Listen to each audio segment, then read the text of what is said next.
தையிட்டியில ஒரு சர்வாதிகார மனோநிலையில் சட்டவிரோத கட்டடம் ஒன்று அமைக்கப்பட்டு பூஜை வழிபாடுகள் விகாரை என்ற பெயரிலே நடத்தி வைக்கப்படுகின்றன. மாற்றீட்டு காணிகள் வழங்கப்படலாம் என்ற ஒரு தொனிப்பொருளே ஆளுநரினாலும் டாக்டர் அர்ச்சுனா அவர்களாலும் நமது பிரச்சனை திசை திருப்பப்பட்டிருந்தது. மாற்று காணி என்பதற்கு காணி உரிமையாளர்களாகிய நாம் எந்த விதத்திலேயுமே சம்மதிக்க போறதில்லை என்பதிலே நாங்கள் தெளிவான நிலைப்பாட்டிலே இருக்கிறோம். வருகின்ற 12ஆம் தேதி பூரணி தினத்தை முன்னிட்டு நாங்கள் எங்களது வளமையான தொடர்ச்சியான போராட்டத்தை அந்த இடத்திலே முன்னெடுக்க இருக்கின்றோம். 11ஆம் தேதி மாலை 4 மணியிலிருந்து 12ஆம் தேதி மாலை 6 மணி வரை நமது போராட்டத்தை நாங்கள் முன்னெடுக்க இருக்கிறோம். போராட்டத்துக்கு சகல அமைப்புகள் சகலரும் எங்களுக்கான ஆதரவுகளை வழங்கி அந்த இடத்திலே மக்கள் போராட்டமானது முன்னெடுக்கப்பட்டு எமது உறுதி நிலைமை நிலைநாட்டப்பட வேண்டும்.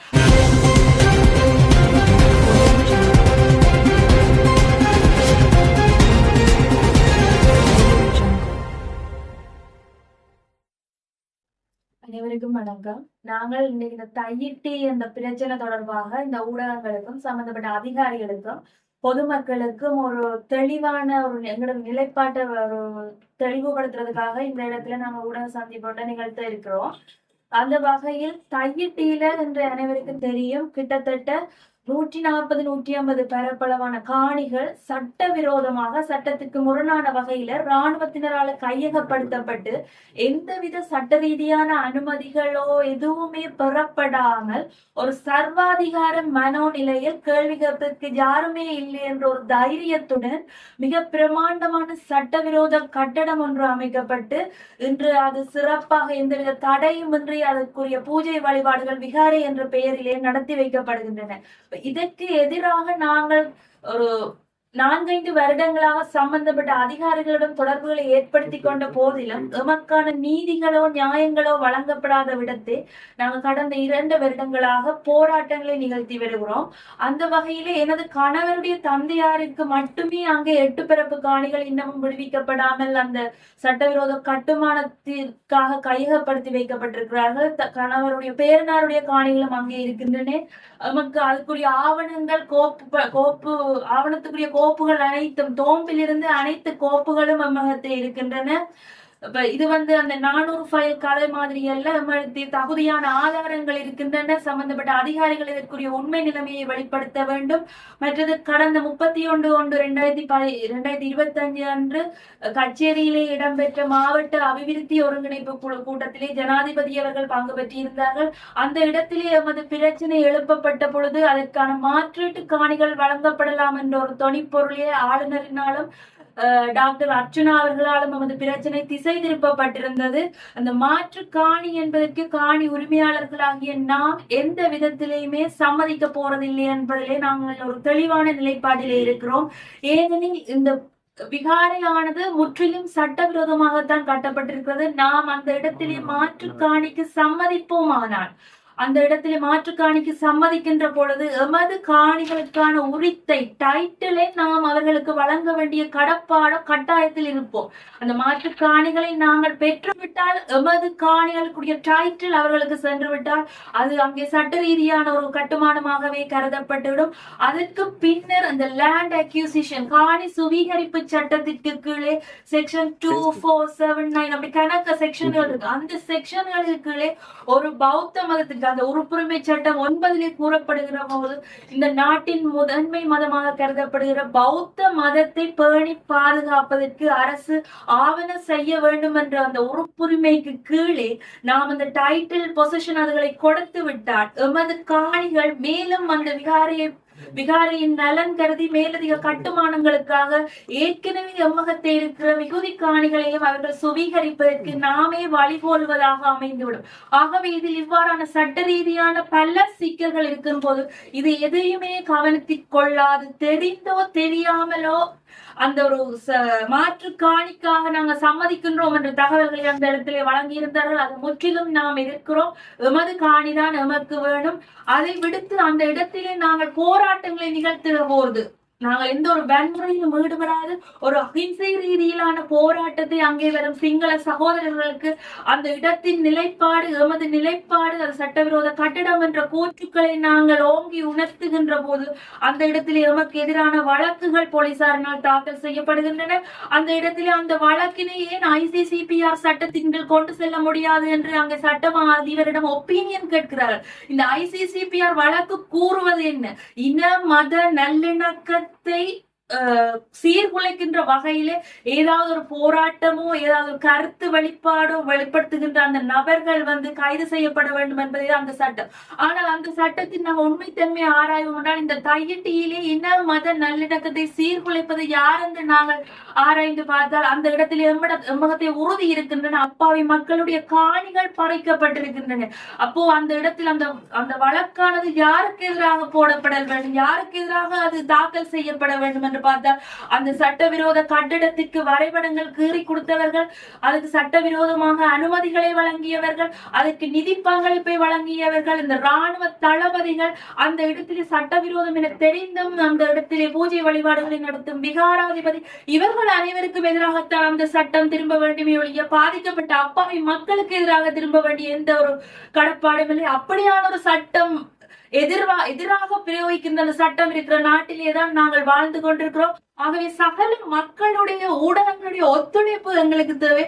அடுத்ததாக கடந்த 26/12/2024 அன்று முதலாவது டிசிசி கூட்டத்தில் திரு கஜேந்திரகுமார் பொன்னம்பலம் அவர்களால் இந்த சட்டவிரோத விகாரை கட்டட சம்பந்தமான கேள்வி எழுப்பப்பட்டதற்கு இணங்க 26/12/2024 பௌத்த மகா சம்மேளனம் என்ற பெயரிலே ஆல் சிலோன் புத்திஸ்ட் காங்கிரஸ் என்ற பெயரிலே ஒரு கடிதம் ஒன்று மாவட்ட செயலாளருக்கு அனுப்பப்பட்டிருக்கிறது. ஆளுநருக்கும் பிரதி பண்ணப்பட்டிருக்கிறது, டிஎஸ் ஆபீஸுக்கும் பிரதி பண்ணப்பட்டிருக்கிறது.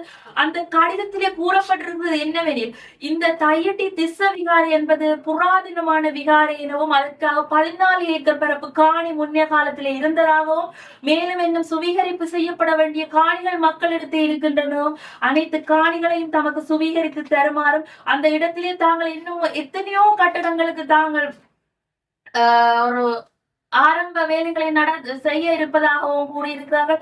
இந்த கடிதத்திற்கான பதில் எதுவுமே இதுவரையும் அந்த மாவட்ட செயலரால் அனுப்பி வைத்திருப்பதாக தெரியப்படவில்லை.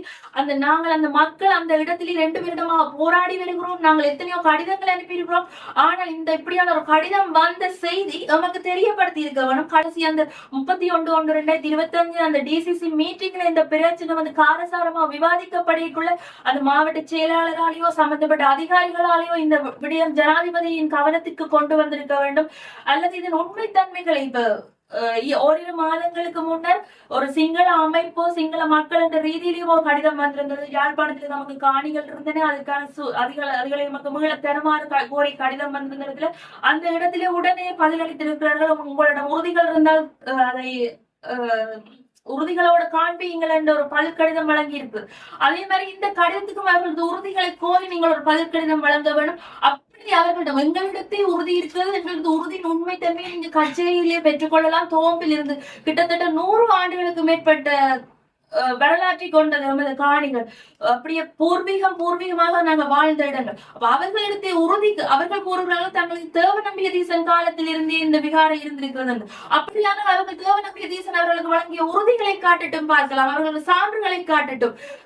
மாவட்ட செயலாளரும் ஆளுநரும் இதுக்கான விசாரணைகளை தீவிரப்படுத்த வேண்டும். அவர்களிடம் உறுதி இருக்கின்றால் அதன் சர்வே பிளான் இருக்கின்றால் அதன் உண்மைத்தன்மையை ஆராய வேண்டும். அப்படி அவர்களிடம் தவறு இருக்கிறதே அவர்களுக்கு சரியான தண்டனை, இப்படியான போலி ஒரு முடிவை நெருங்கி கொண்டிருக்கிற கட்டத்தில் இந்த போலியான செய்திகளை பரப்பி மக்களை திசை திருப்புவர்களுக்கு தகுந்த கண்டனங்கள் வழங்கப்பட வேண்டும்.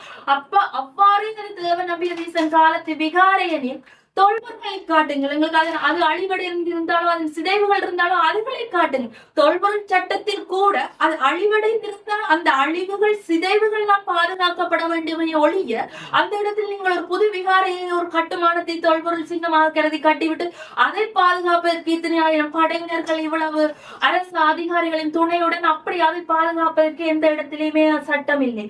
அது அவ்வாறு நாங்கள் இந்த இடத்திலே நாங்கள் கேட்டுக்கொள்ள இருக்கிற இந்த ஊடகங்கள் எங்களுக்கு பெரும் பங்காற்றி இருக்கிறார்கள். எங்களுடைய போராட்டத்தை வெளியுலகத்துக்கு கொண்ட ஒரு நன்றியுணர்வோடு நாங்கள் இந்த ஊடகங்களை பார்க்கிறோம். மேலும் வருகின்ற 12ஆம் தேதி பூரணி தினத்தை முன்னிட்டு நாங்கள் எங்களது வளமையான தொடர்ச்சியான போராட்டத்தை அந்த இடத்திலே முன்னெடுக்க இருக்கின்றோம். முதல் நாள் பின்னர் 11ஆம் தேதி மாலை 4 மணியிலிருந்து 12ஆம் தேதி மாலை 6 மணி வரை நமது போராட்டத்தை நாங்கள் முன்னெடுக்க இருக்கிறோம். அப்படி அந்த போராட்டத்துக்கு சகல அமைப்புகள், இந்த காணி விடுவிப்புக்கான அமைப்பு ஒன்று இருக்கிறது, பால் என்று சொல்லி அந்த அமைப்பினர், மற்றது வடக்கில மீள்குடியேற்ற சங்கத்தினர், மீனவ சங்கத்தினர், மற்றும் இந்த பேருந்து சங்கத்தினர், முச்சக்கர வண்டி சாரதிகள், ஓட்டுநர் சம்பளத்தினர், சகலரும் பெண்கள் அமைப்பினர், சன சமூக நிலையம், வழிவடக்கில் உள்ள சன சமூக நிலையங்கள் சகலரும் எங்களுக்கான ஆதரவுகளை வழங்கி அந்த இடத்திலே மக்கள் போராட்டமானது மிக சிறந்த முறையில் முன்னெடுக்கப்பட்டு எமது உறுதி நிலைமை நிலைநாட்டப்பட வேண்டும்.